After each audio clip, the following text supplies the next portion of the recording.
Estamos de volta para o último bloco do programa de hoje. Nossa conversa é com o oncologista Luiz Alberto Silveira sobre a influência do estresse no aparecimento de doenças.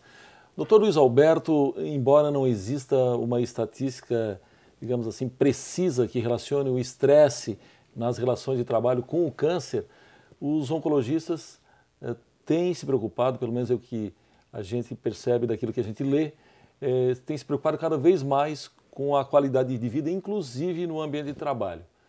Por quê? O estresse pode estar ligado ao aparecimento de doenças em todos os ambientes, inclusive o ambiente de trabalho.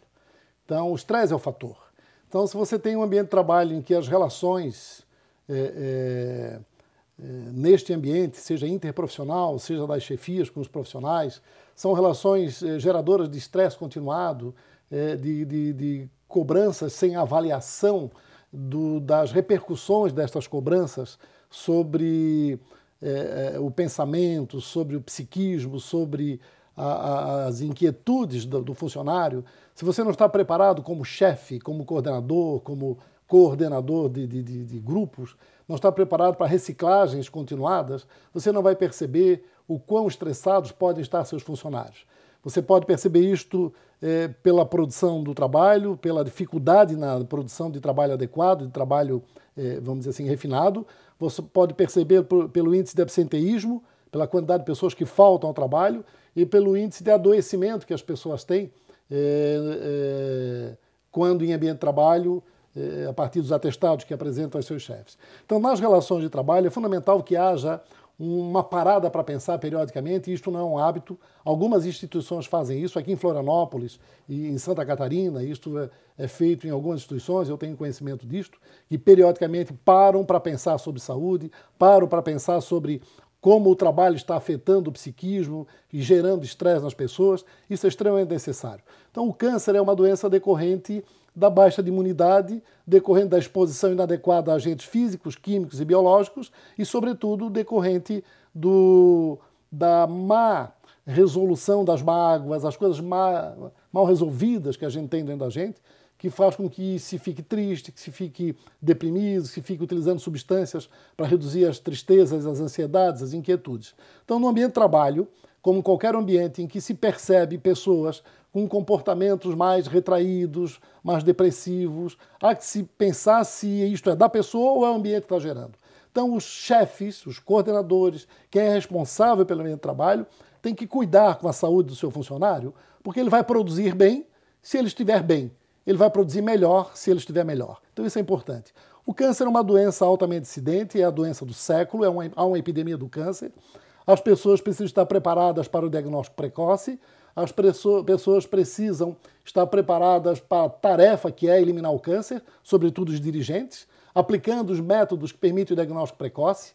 Então, por exemplo, lembrando o câncer de mama, toda mulher acima de 40 anos de idade deve fazer mamografia. Ela é extremamente útil entre 50 e 69 anos, sobretudo. Até os 40 anos de idade, ultrassonografia, para não irradiar uma mama com mamografia e que não permite avaliar adequadamente esta mama.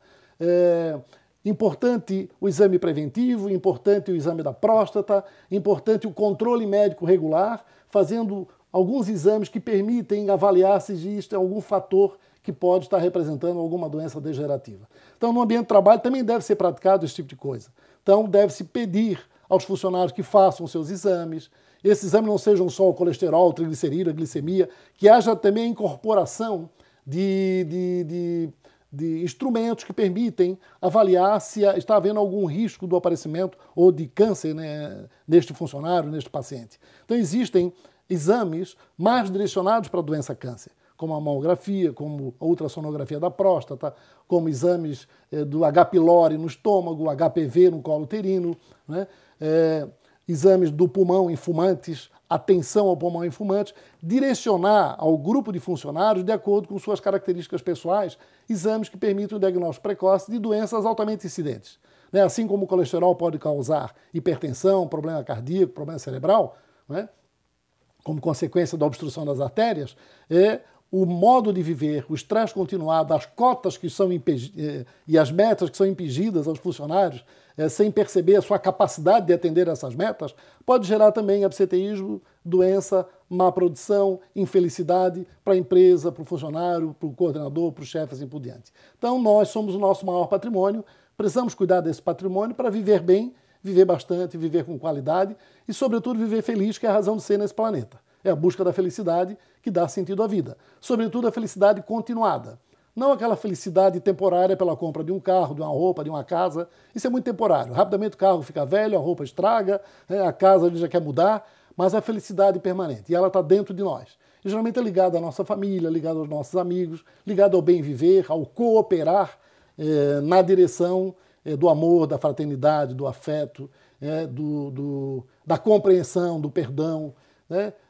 De modo que sejamos cada vez mais sábios em entender as pessoas, ouvir mais, falar menos. Né? Doutor Luiz Alberto, na sua visão, nessa questão que as pessoas normalmente privilegiam o ter em detrimento do ser, qual é o papel da mídia e a influência que ela exerce sobre as pessoas nessa busca permanente pelo consumo e que no final se traduz também numa busca pela felicidade? Exatamente. A mídia está nos mostrando, por conta do nosso estilo de vida, que é o estilo de produzir e consumir, né? Os países precisam que se consuma mais, porque tem que produzir mais, porque tem que garantir emprego. Então esse estilo de vida está causando o que nós temos hoje do ponto de vista de estresse, ansiedade, inquietude, doenças. Há que se mudar esse estilo de vida, há que se juntar desde a fase mais tenra, adulta, vamos dizer assim, o adulto mais jovem, né? Desde os 20 anos, há de se juntar o ter com o ser. Porque nós começamos a pensar em ser a partir dos 60.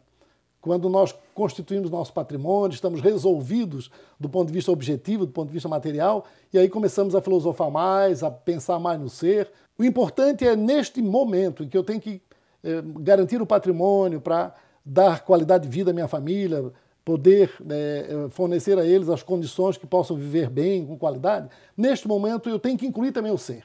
Isso implica no lazer, isso implica no estar junto, isso implica em abraçar, sem mais nem menos. Não precisa o dia do pai, o dia da mãe, o dia da avó, né? Cada dia é o dia de abraçar uma pessoa, é o dia de olhar, pegar na mão, ser carinhoso. Cada dia é o dia de dizer que bom que você está comigo, né? Que bom que eu conto com você nessa luta, nesse palco da vida, né? Que bom que nós podemos trocar ideias, e isto tem que ser todos os dias. Pegar o filho, rolar no tapete, brincar, fazer sentar no sofá, acariciá-lo, independente se ele tem 5 anos ou tem 50 anos. Então este ser, esta troca de emoção, essa troca de afeto, cada vez mais tem que ser intensificada para que a gente mude este panorama de que o ter é fundamental, de que o conhecer é fundamental, novas tecnologias, cada vez mais somos robotizados, cada vez mais próteses, cada vez mais estruturas que permitam viver bastante, mas com a qualidade espiritual, com a qualidade subjetiva, nem sempre muito adequada. Então é fundamental que nós curtamos nossas famílias, nossos amigos, que possamos estabelecer até onde eu preciso ter, até onde esse ter não é demais, né? E até onde é necessário que eu seja.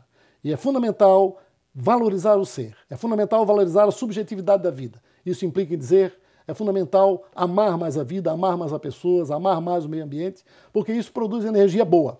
E energia boa significa menos estresse. Energia boa dá o efeito ao contrário. É o efeito de produção de substâncias que nos protegem contra doenças. Os cuidadores vivem mais do que os cuidados.